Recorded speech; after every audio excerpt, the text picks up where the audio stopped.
Então o reino dos céus será semelhante a 10 virgens que, tomando suas lâmpadas, saíram a encontrar-se com o noivo.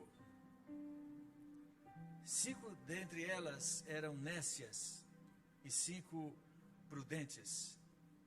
As nécias, ao tomarem as suas lâmpadas, não levaram azeite consigo.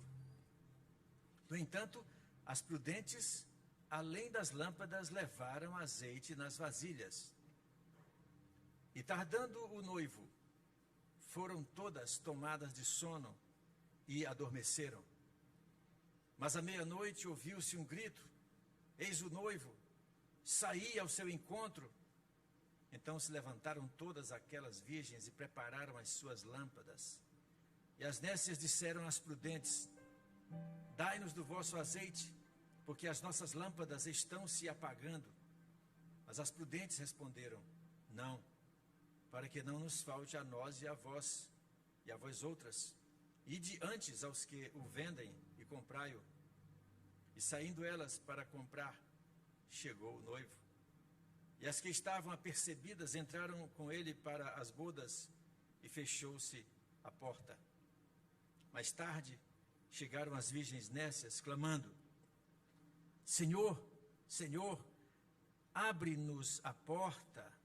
Mas ele respondeu, dizendo: em verdade vos digo que não vos conheço. Vigiai, portanto, porque não sabeis o dia nem a hora. Há cerca de mais de 2 anos atrás, o mundo foi pego de surpresa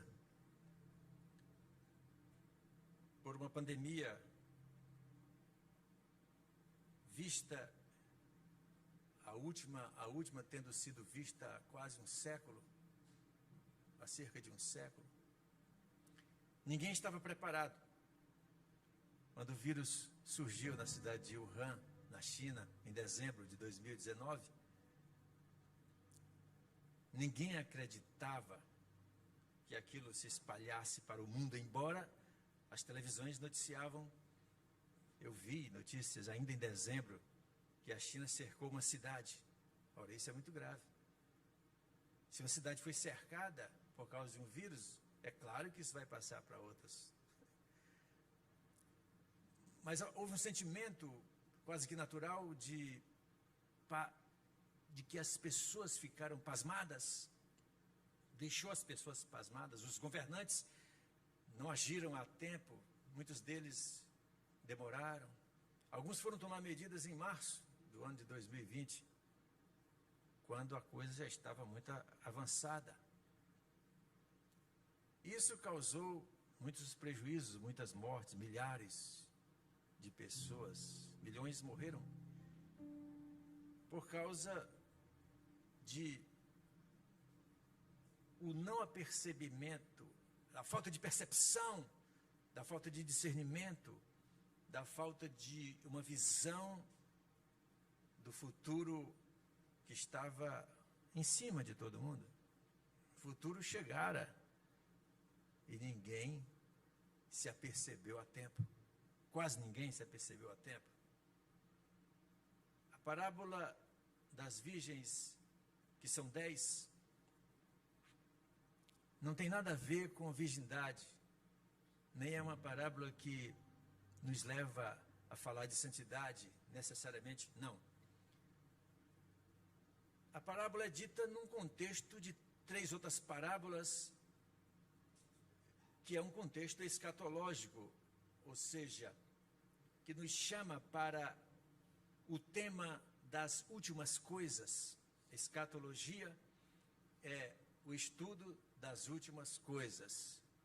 Então, no capítulo 24 de Mateus, no capítulo 25, nós encontramos como se Jesus tivesse mudado de humor. Mais tarde nós vamos ver isso. É quase que estranho o modo como ele fala nestes capítulos. Lembrando que ele está a um passo, a poucos dias de subir à cruz. Eu quero que você preste atenção numa análise rápida das pessoas que o texto chama de virgens loucas. Primeiro, elas são chamadas de loucas aqui, mas elas estavam todas juntas. Elas são chamadas de loucas, mas possuíam lâmpadas. Elas tinham um grande apreço pelo noivo, porque elas tinham lâmpadas. Elas foram ao encontro do noivo, elas se levantaram para preparar as lâmpadas. E elas insistiram em entrar com o noivo para a festa. Não eram pessoas que detestavam o noivo. Não.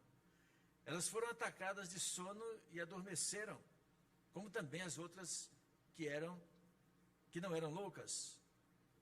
As loucas ouviram também o grito e se levantaram, foram comprar azeite. Elas eram iguais às sábias em quase tudo. A diferença só apareceu quando elas começaram a preparar as suas lâmpadas. Aí apareceu a diferença fatal. As loucas não tinham óleo para a última hora. O texto as chama de louca, mas não é a palavra apropriada. Elas não eram loucas de pedra, já se sabe, nem de hospício. Mas a palavra que está no texto grego para loucas, é traduzida como loucas, é a palavra moros, que é a raiz do termo em inglês moron, que na verdade significa moron, significa idiota, imbecil, mentalmente inerte, maçante na compreensão, sem controle da realidade, age como sem cérebro, embotada, a pessoa lenta, estúpida, tola.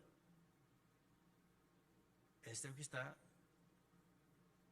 na raiz da palavra inglesa moron, que vem de moros, que é a palavra usada para traduzir como louca aqui no capítulo 25 de Mateus. Ainda mais, alguns sinônimos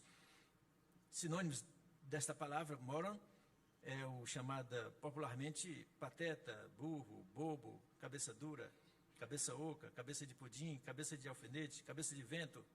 Tudo isso são sinônimos dados a essas pessoas a quem o texto chama de loucas. Dá para abrir um pouco a compreensão, né? Também esta palavra é encontrada, Jesus a utiliza no capítulo 7 do Evangelho de Mateus, no versículo 26, quando diz: e todo aquele que ouve estas minhas palavras e não as pratica, será comparado a um homem moros, insensato, idiota, imbecil, que edificou a sua casa sobre a areia.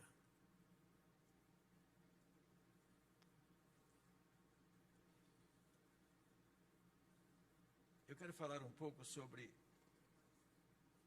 como vivem estupidamente os imbecis. E primeiro,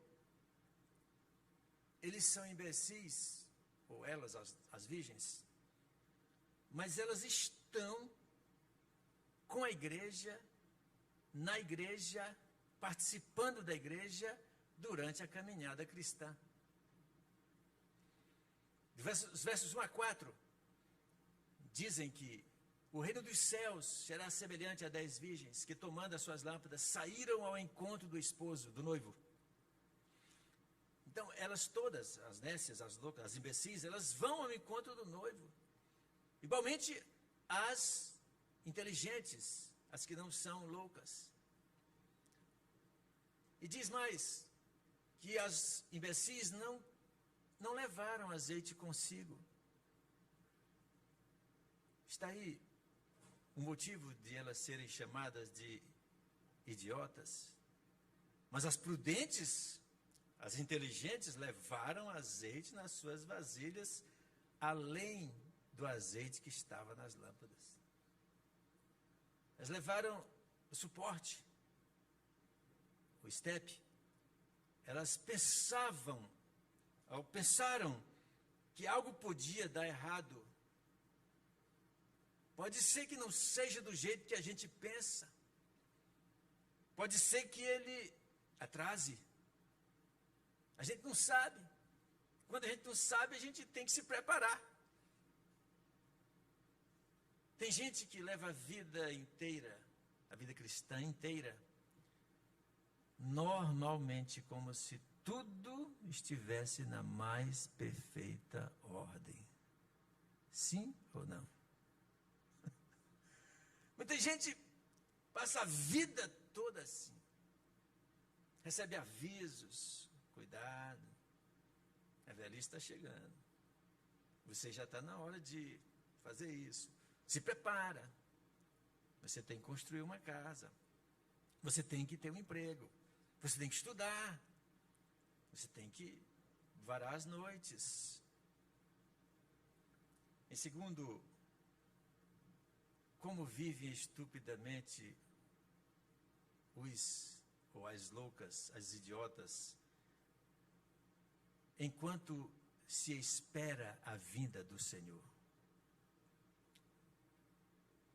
Durante o tempo em que se espera a vinda do Senhor Jesus, para nós, a segunda vinda, nós estamos esperando a segunda vinda. Dos versos 5 a 7, está escrito o seguinte: tardando o esposo, ele vai tardar. Para nós, ele vai tardar. Tosquenejaram todas e adormeceram. Primeiro elas ficaram assim sonolentas e fizeram esse movimento assim quando a gente está com sono, que alguns aqui eu sei que fazem, mas é porque vão trabalhar e passa o dia, tem direito a fazer, né? Às vezes você está no culto, o pregador está fazendo uma mensagem muito maçante e falta às vezes dar uns gritos, aí aqueles irmãos, eles pescam alguma coisa, né? Primeiro foi assim, mas depois elas adormeceram, está aqui, elas tosquedejaram e adormeceram. Todas elas, as sábias e as imbecis. Porque o sono não é necessariamente um descuido casual. Não é. O sono, ele pega a pessoa, ele assalta você. O sono é um estado de ignorância, aqui na parábola. Ele revela uma falta de sabedoria, de estar totalmente alerta. Mas à meia-noite ouviu-se um grito, verso 6, aí vem o noivo. A cena é culturalmente peculiar ao Estado judeu, vamos dizer assim. Na época, então o noivo, os amigos do noivo sequestravam, eles cuidavam da noiva até que o noivo fosse buscá-la na casa dos amigos dele. Por isso Jesus responde aos fariseus quando perguntam: por que os teus discípulos jejuam e os nossos de João Batista jejuam? Ele disse: não podem jejuar enquanto o noivo está com eles. Mas o amigo do noivo, ele fala de João Batista. Então, o amigo do noivo, os amigos guardavam a noiva, preparavam, eu acho, e o noivo ia buscá-la na casa deles e levava para a casa do pai dela, onde havia uma festa, onde havia uma cerimônia. Daí então, lá as damas, essas chamadas virgens, elas esperavam o noivo chegar. Às vezes ele tardava, tinha 2 trajetos. Tinha um encontro aqui na casa dos amigos dele e outro trajeto para a casa do pai dela, dos pais dela. Então, às vezes ele demorava. Mas ouviu-se um grito. Todos vão ouvir. O mundo inteiro vai perceber a vinda de Jesus. E as virgens, chamadas imbecis, elas tinham azeite se o noivo viesse depressa. Se o noivo tivesse chegado logo, elas estariam salvas, apesar de nécias. Está claro? Mas não tinham para uma longa expectativa, para uma demora que não estava escrito na mente de uma pessoa moron. Trata-se da religião superficial. A religião superficial, ela empolga o crente, ela anima, ela o deixa excitado até que tudo aquilo passa. Aí já não tem mais óleo, aí não tem mais empolgação, porque evangelho não é empolgação, afinal. Evangelho é verdade, nua e crua. Então todas aquelas virgens, versículo 7, se levantaram a voz do grito que chegaram ao noivo e prepararam as suas lâmpadas, e as loucas disseram para as prudentes: dai-nos do vosso azeite, porque as nossas lâmpadas estão se apagando. Você percebe que mesmo nas virgens chamadas loucas, as imbecis, que não tiveram cuidado de preparar-se direitinho, mesmo nelas há um pouco de preocupação. Elas não são totalmente alienadas do evangelho. Elas não são aquele crente que nunca vai na igreja e que só vai uma vez quando as pessoas o chamam ou quando vai ter um aniversário. Não. Elas eram crentes iguais às outras. Tinham o mesmo perfil. Elas não eram pessoas que se desviavam, que estavam desviadas do evangelho. Não. Elas não eram desviadas do evangelho. Eram crentes. Todas elas, todas as 10, aguardavam pelo seu Senhor. Todo crente aguarda o Senhor. Todo crente tem a certeza, ainda que tem dias que ele não lembra, de que Jesus Cristo vai voltar breve. Breve Jesus voltará. Mas somente os sábios, só os inteligentes, aguardam o seu Senhor com intensidade, com agudeza de coração e com atenção devida ao relógio. Elas ficam olhando para o relógio. As sábias, elas sabem que ele pode tardar, mas vai voltar. Então o verso 9 diz: as prudentes responderam: não seja o caso que falte a nós e a vós, ide antes aos que vendem e comprai-o para vós. Uma variação do texto grego paralela diz assim, que a tradução poderia ser assim, que elas responderam: não é assim. Certamente não haverá suficiente para nós e vocês. Ou seja, não é assim que funciona. Não é assim o sistema. Não é assim pegar o nosso e dar para vocês. Isso não existe. Não é assim. Assim estaria no original. Mas comprai-o. Por que comprar, se a salvação é de graça? O profeta Isaías diz: vinde, comprai sem dinheiro e sem preço vinho e leite. É a salvação, é símbolo da salvação que é de graça. Comprar é porque quem compra adquire, toma posse, fica dono, tem uma identidade com aquilo que ele compra. Então, por isso diz comprar. E de comprai. E será que elas compraram mesmo? Alguém chega a duvidar de que elas não tinham azeite nem nas suas próprias lâmpadas elas botaram. Elas pegaram das outras a certa altura para aquele período até onde elas dormiram. Mas para a hora final, elas já não tinham mais. E nem as outras podiam dar, porque já tinham servido bastante O que eu quero dizer é que há pessoas que passam a vida inteira cristã dependendo dos outros. Há crentes que só são crentes porque o irmão amigo é crente. Ele só professa, ele só adora, ele só dizima, ele só cultua, ele só presta culto a Deus porque tem a sua família, porque tem a sua esposa, porque tem o seu marido, porque o seu filho é, porque o seu pai é, mas ele mesmo não tem, ele vive a depender do outro. É o caso das virgens imbecis. Elas não tinham azeite.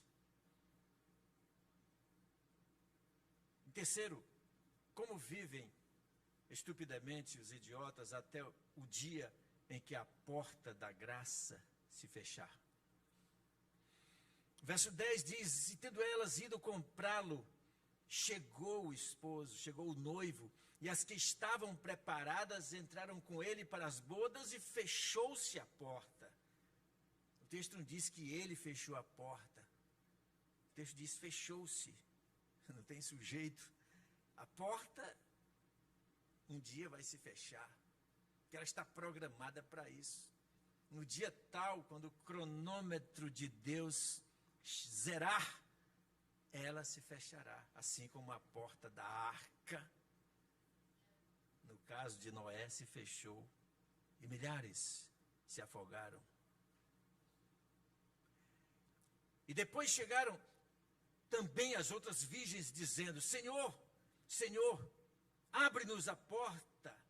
E ele respondendo disse: em verdade vos digo, eu não vos conheço. Agora, como é que pode uma pessoa passar a vida toda na igreja, passar a vida toda lendo a Bíblia, passar a vida toda orando, participando da comunhão, dos batismos, das evangelizações, dos avivamentos, das bênçãos de Deus, recebendo as bênçãos de Deus? Sim, recebe. E na última hora, ouvir de Jesus a trágica frase: eu não te conheço. Como é que pode? Porque o fato é que essa descrição fala do encerramento da chance final da salvação. A porta fechada é o sinal do falecimento da última chance de entrada para o reino de Deus, para a glória, para a vida eterna. Agora, nenhuma penitência de nenhuma pessoa, nenhuma oração de ninguém, nem gemido de alguém, nem clamor de ninguém mais pode abrir a porta. Não vale mais. Não tem mais nenhum crente com poder, com oração de poder, para, orando, abrir essa porta. A grande chance da vida está fechada. Como as várias chances, como a infância quando termina, não tem mais infância. Entra na juventude. Quando a juventude termina, a vida adulta, acabou. Então são ciclos. Esse fechamento da porta eterna é apenas a consumação das providências divinas que vêm desde o nascimento do homem, desde que Deus criou o mundo. É Deus apressando os passos dos homens de um estágio da vida para outro. O ponteiro do relógio aponta para a hora. E eis, nesse momento, a porta se fecha. Vigiai, disse Jesus. Essa é a conclusão da mensagem, da parábola. Verso 13, vigiai, porque não sabeis o dia nem a hora em que o Filho do Homem há de vir. E por mais que tenhamos ouvido, ou tenha havido gente que tenha profetizado a vinda de Jesus em 1914, por exemplo, uma seita disse antecipadamente que ele viria em 1914 e ele não veio. Houve vários desses episódios. A Bíblia diz: ninguém sabe. Ninguém sabe. Na verdade, nem Jesus sabia quando perguntaram a ele aqui na terra. Ele disse: nem o Filho sabe, nem os anjos. Os anjos não sabem.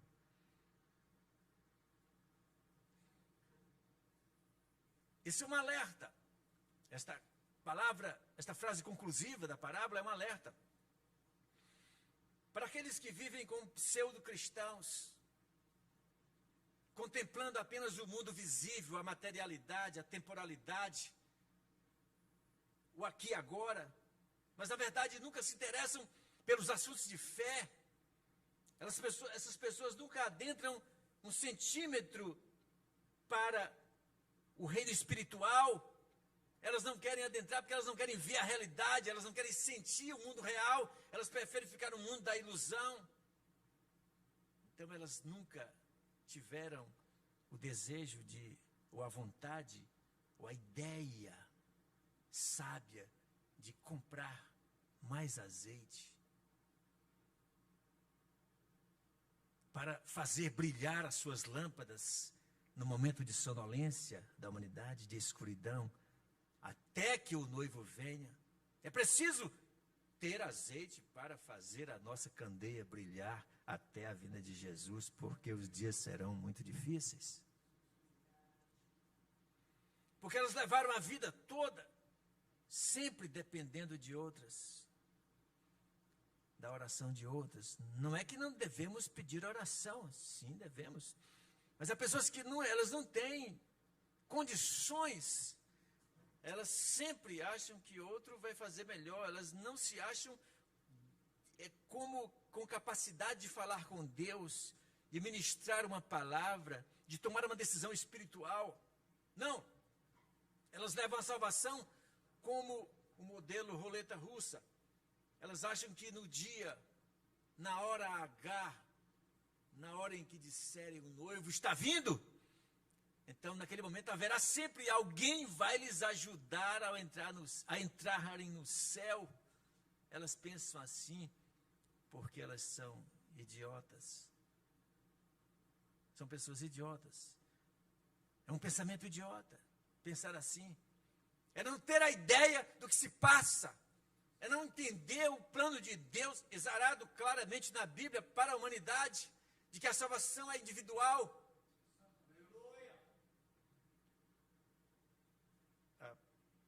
Quero fazer 3 perguntas para incomodar você.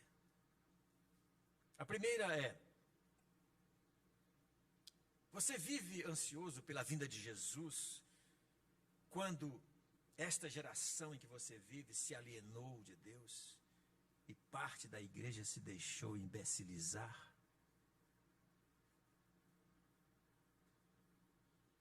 Repetindo, você vive ansioso pela vinda de Jesus no meio de uma geração alienada e de uma igreja onde metade se imbecilizou, pensando que as coisas são, mas elas não são? Segundo, você consegue ouvir a voz do Espírito Santo nesta geração em que o evangelho espetáculo tomou conta, às vezes com jeito de circo?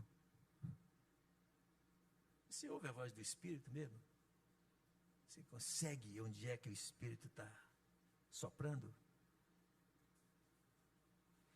Terceiro, a sua lamparina tem combustível para iluminar nesse momento de sonolência em que o noivo se demora? O capítulo 25 do Evangelho de Mateus, esse que eu li, é o capítulo 24 de uma forma nova. O capítulo 24 está no estilo do Antigo Testamento. Se você olhar, você vai achar parecido o que Jesus fala aqui. Ele fala como um profeta do Antigo Testamento.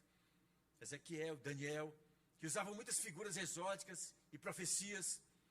Falavam de guerras, rumores de guerras, nação contra nação, reino contra reino, fomes, pestes, terremotos. Essas palavras são atinentes, são típicas dos profetas do Antigo Testamento. E não daquele humilde príncipe da paz, Jesus, carpinteiro de Nazaré. A tribulação, o escurecimento do sol e da lua, as estrelas caindo do céu, os poderes do céu sendo abalados. e todas as tribos da terra chorando em angústia indescritível, e o Filho do Homem vindo nas nuvens do céu com poder e grande glória. E os anjos, tocando trombeta, reuniam os eleitos dos 4 ventos da terra, de uma extremidade à outra. Isso tudo é semelhante à eloquência dos profetas antigos. Muito mais do que de Jesus, acerca de quem está escrito que não levantaria a sua voz, nem a faria ouvir a sua voz nas praças. Está escrito de Jesus, ele não fará a sua voz ouvir a sua voz nas praças. Mas certamente, agora sim, chegamos a um Jesus com uma voz pesada, forte, com uma tonalidade diferente. Ele agora, no capítulo 24 e 25 de Mateus, ele ficou mais intenso. Ultimamente, ele fala de uma forma diferente. Próximo à cruz, ele está dizendo coisas que a gente não imaginava. No capítulo 5 de Mateus, por exemplo, onde ele fala das bem-aventuranças, ele não imaginava que Jesus ia chegar nesse nível. Ninguém imaginaria. Chegou a hora, irmãos, de todos nós encararmos que Jesus Cristo, o Filho de Deus, virá para julgar o mundo. Chegou a hora de encararmos todos o tribunal. Haverá um tribunal, sim. E a questão não é saber teologia, não é ser batizado, ser evangélico, não é professar a fé cristã, ser dizimista, ser evangelista, nada disso. A questão é sim, ter ou não ter o óleo, porque o óleo é o símbolo do Espírito Santo, e o Espírito Santo é o selo com o qual nós somos selados para o dia da redenção. Está escrito isso. Então, no dia da redenção, os que estiverem selados serão atraídos, se deixarão levar para os anjos, pelos anjos para o céu. O óleo é a marca, o selo, é a presença do Espírito Santo. O óleo, sim, é que faz a diferença. É hora de parar. É hora de parar de brincar. É hora de parar de não querer entender as coisas e de se deixar imbecilizar pelas muitas teologias que surgem nesses dias apocalípticos com a finalidade até de extorquir dinheiro do povo, mas sobretudo de deixá-los enganados o mais profundo possível, para que essas pessoas, sendo enganadas, se façam o que os líderes destas seitas evangelicamente satânicas. Você achou pesado? Pois é isso mesmo. É isso mesmo. Façam. Os líderes estão manipulando. Então, onde está a verdade? Onde está o evangelho da palavra? Não é hora de parar de se deixar levar por coisas bonitas, poéticas, românticas, empolgantes, mirabolantes, miraculosamente enganosas, milagrosas, também tem milagres nesse meio. Você pode perder o avião, o trem, o Enem. Você só não pode chegar depois que a porta da graça se fechar. Você não pode. É hora de parar de dançar à beira do abismo. É hora de parar de dançar à beira do abismo. Não se faça de idiota. Compre logo a sua salvação.